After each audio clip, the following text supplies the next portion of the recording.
And experiment number 3 is a new era of parenting permissiveness.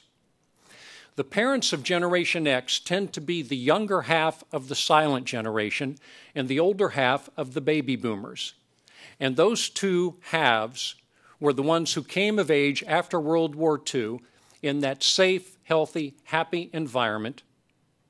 And the parents of Gen Xers, when they become parents, say, you know what? We can release our grip on our kids. We don't have to be as suffocating and demanding and preaching and harping as our own parents were when we were kids. And so Gen Xers come of age where suddenly a lot of the rules are negotiable. And there is much less of that preaching message downward from their parents about this is right, this is wrong, this is good, this is bad, this you do, this you don't do. And in this environment, Xers will develop a long list of core values that are different from the other generations. Xers will come of age fiercely independent and self-reliant. Because so many major institutions and so many personal institutions, such as marriage and the family unit, are breaking down right before their eyes up there in the adult world, they will develop a very healthy cynicism and skepticism of those major institutions. And because they are the generation that has been described as a generation trying to survive childhood, they develop a pretty strong self-focus and a peer focus.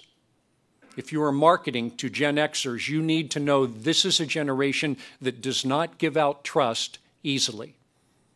And when they do, it is often to a fellow Xer. The times and the teachings of their formative years will also give us, and this will usually start a lively debate at a Saturday night Gen X party, but it is well documented, a generation of females who have come of age and demonstrated in adulthood a clear focus about where they're going, a confidence, a competence, while the guys of Gen X are kind of struggling. They're trying to find their focus. They're trying to find their identity. They're trying to find their masculinity. How in the world did that happen? Well, Xers came of age during the era of the surging female, with feminist mothers and liberated fathers, with a new focus in both of our countries on girl-sensitive education. And Gen X girls will become the first in nation's history, yours and ours, to surpass the boys at the elementary school level quantitatively in the 1970s, and like a tidal wave heading off to a distant shore 20 years later in the early 90s, Gen X college women become the first at the college level and university level to surpass the men of their generation in both grade point average and number of degrees granted. And they will come of age also with increased athletic opportunities. Gen X boys come of age often seeing their own schoolboy sports either reduced or completely cut to make budgetary room for the girls who see their athletic opportunities mushroom. Well, unique times, unique teachings, unique core values, unique TV commercials to reach them. Here is how secret deodorant messages to that confident, competent, Title IX athletic, Gen X female, and fellows, we are not going to do well at all in the commercial that you're about to see. This one pokes lighthearted fun at that poor, emasculated, almost feminized Gen X guy who had to try to come of age during the era of the surging female. Thank God you came. Look, I know you had that thing tonight, but I didn't know what else to do. I mean, cars are whizzing by, and I think my cell's almost dead, and I don't even have it. Where's the spare? The spare what? Secret Invisible Solid with unbeatable, invisible wetness protection. It's strong enough to handle anything for the women who already do. Okay, all set. Okay, I'll take it from here. Secret, strong enough for a woman. Gen X women, does that resonate with your generation? One of the things about generational messaging, and in this case television commercials, it has the remarkable ability to do what we all want whenever we are mass messaging.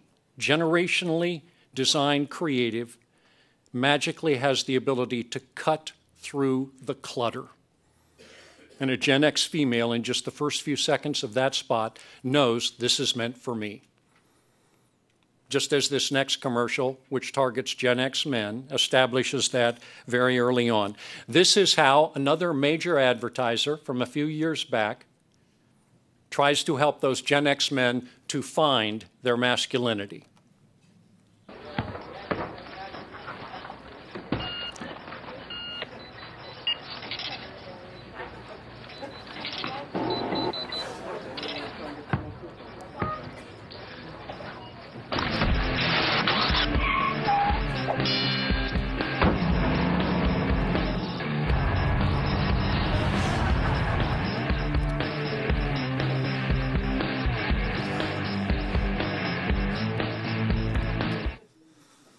Targeting Gen X men. I know most of these commercials, and believe me, it is by accident, happen to have a humorous bent to them.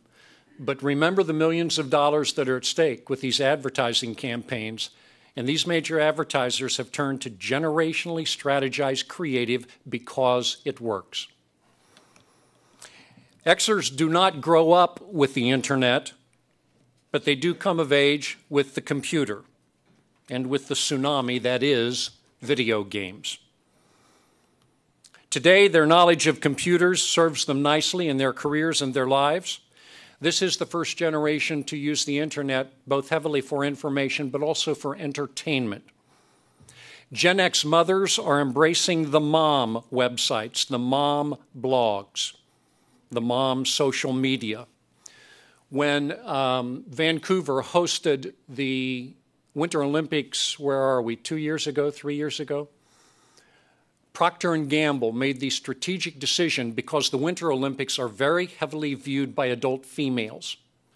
They made the decision to dominate American advertising and perhaps this country as well, as they launched a completely new initiative that they were going to be not just peddling the diapers for Xer moms' kids and many other household products and personal grooming products. They were going to use their social media and their website especially to become the experts on moms. And Gen X moms were told in advertising in those Winter Olympics, we are your single source to help you with your marriage, to help you with your parenting, to help you with your career, to help you with your life.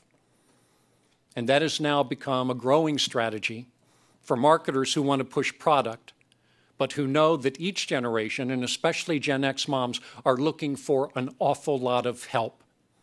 Gen X mothers, time-starved. If you talk to Gen X moms, they'll say, I want to build a normal family and a household, but because my mom and dad were either divorced or they were time-starved, dual-career absentee parents, I don't know what normal looks like. Help me. And that's a great opportunity when targeting that particular demographic. Finally, this group, the older or first wave millennials, current age 18 to 30, a dramatic departure from the core values of Gen X because their formative years, times, and teachings have been a dramatic departure from those of Gen X. Where Generation X children had been the least adult supervised children in Canadian and states' history, the millennials are the most adult supervised kids in our nation's histories. Constantly protected by those so-called helicopter parents who hover above their lives 24/7, ready to swoop in at a moment's notice and to save and protect their child from any setback, any harm.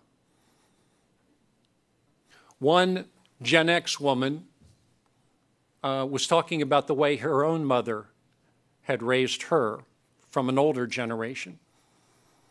And she said, if I fell down and had a bloody nose, Mom would simply walk by and say, don't worry, it will clot. Now, of course, there's heart attacks. It's 9/11. You rush in the emergency vehicles when the child stubs a toe. And the more extreme, I don't know if you've heard the new nickname, the more extreme nickname for the more extreme helicopter parents is now a nickname after a more extreme model of military helicopter, and those extreme parents are now called Black Hawk parents. Here's what we know about these older first-wave millennials. They have come of age optimistic and enthusiastic about their own future, even though they are getting beat to death right now by the recession, more harder hit than any other generation in terms of finding and keeping work. Despite that, the optimism was burned into them in their formative years, and it will be for a lifetime unwavering. They revere the knowledge and the wisdom of their elders. If any of you manage millennials, you probably know that they want to pick your brain every day and get knowledge from experts. I managed what was about a $250,000 research study on the millennials and on Gen X for the international trade show industry. How can we get Gen Xers, how can we get millennials to attend our trade shows? And one of the big questions we wanted to ask is, what kind of education sessions do millennials want at these shows? And the research arm of the trade show industry was certain the answer was going to be, we want education programs that are really interactive. We want to play a lot of games. Let's role play. A lot of whistles and bells, no. Here's what millennials want in no uncertain terms. I want a 60-minute education session. I want 45 minutes of pure lecture. And I want the person standing up there doing the lecturing to be an expert, not somebody hip and young like me. I want an older person. Then I want 15 minutes of group Q&A, and then I'd like to have the speaker stay afterwards so that he or she will give us one-on-one 5-minute conversations. And that speaks volumes about their entire mentality and this reverence that they have for older people who treated them and their generation so wonderfully in their childhood. And this generation enjoys extremely close and loving relationships with mom and dad. Every survey says the same. 98% of first-wave millennials, 96%, 92% say they enjoy extremely close or very close relationships with mom and dad. And from that comes this powerful millennial core value of gratitude towards mom and dad, which helps to explain this creative, which targets the millennial generation. Chris, is there any more Coke? This is a tough one. Put in gear, let's go. So is mastering the complexities of automatic transmission. Realizing when to use the putter. And find the right look for graduation. But maybe not as tough for me as for my dad. Yeah, I got one right here. But man, he's getting his own ice. Coca-Cola's gratitude campaign, generational messaging. We're 30 seconds away from being done, by the way. If you have questions, comments, threats, accusations, now's the time to formulate them in your mind. Millennials have come of age very much as team players. Gen Xers very different, individualistic, solitary. Millennials are active volunteers in their community. They're empowered. They're engaged. I think I can make a difference, so I'm going to participate in advanced citizenship. And in their youth, teenage social pathologies have been in decline. Teen crime, teen substance abuse, teen pregnancies. Their lives are dominated by technology, and we are finding there is extreme good to that, and there is extreme bad to that. The millennials are entering the workplace with significant shortcomings that directly relate back to the dominance of tech in their formative years. And this generation is redefining what it is like to live life in one's 20s, and it has a name. It's called extended adolescence. Briefly stated, they're remaining kids. They are using their first decade of adulthood to sample different jobs and employers. Maybe to travel if they have a few extra bucks, or probably more accurately, if mom and dad have a few extra bucks.